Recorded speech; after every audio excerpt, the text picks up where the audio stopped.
예, 오늘 미국 워싱턴 DC에서는 이 유엔 안전보장 이사회의 대북 제재 결의안을 조율하기 위한 미중 외교장관 회담이 열렸습니다.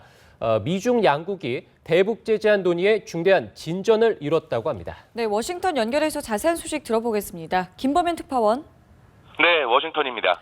오늘 미중 외교장관 회담으로 유엔 안보리의 대북 제재 결의안 채택이 임박했다는 말이 나오고 있는데 어떻습니까?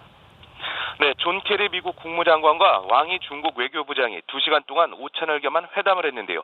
두 장관은 회담 직후 기자회견에서 유엔 안전보장이사회의 대북 제재 결의안 논의에 중대한 진전이 있다고 발표했습니다.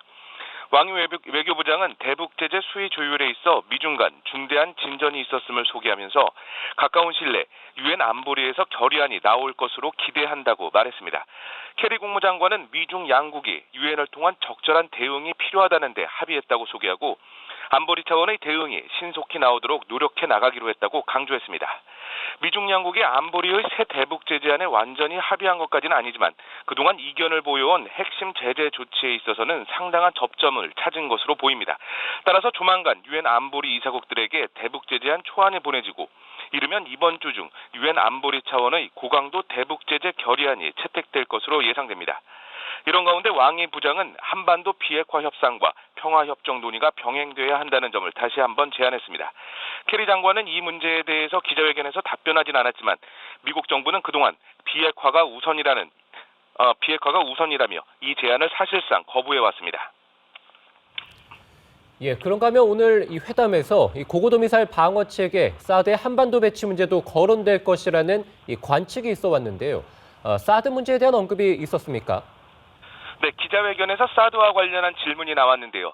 케리 장관은 북한이 공개적으로 미국을 공격하겠다고 선언하고 핵 개발을 하고 있기 때문에 사드 배치에 대한 협의가 진행되고 있다고 밝혔습니다.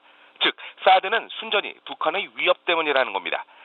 동시에 케리 장관은 사드는 방어 무기로 한국과 미국을 보호하기 위한 것인 만큼 중국의 안보 이익에 영향을 주지 않는다는 점도 못 박았습니다. 그러면서 북한의 비핵화만 이룰 수 있다면 사드는 필요 없다고 강조했습니다. 미국은 그동안 사드 배치가 이뤄지지 않을 조건을 공개적으로 밝혀왔고 그 조건은 바로 비핵화라는 것으로 사드 배치에 급급하거나 초조해하지 않는다는 점을 분명히 해왔다는 말도 덧붙였습니다. 이런 가운데 사드 배치 계획의 철회를 요구해온 중국의 왕이 외교부장은 사드 문제를 직접 언급하는 대신 관련국들이 한반도 긴장을 고조하는 어떤 행위도 해서는 안 된다고 에둘러 표현했습니다. 지금까지 워싱턴에서 전해드렸습니다.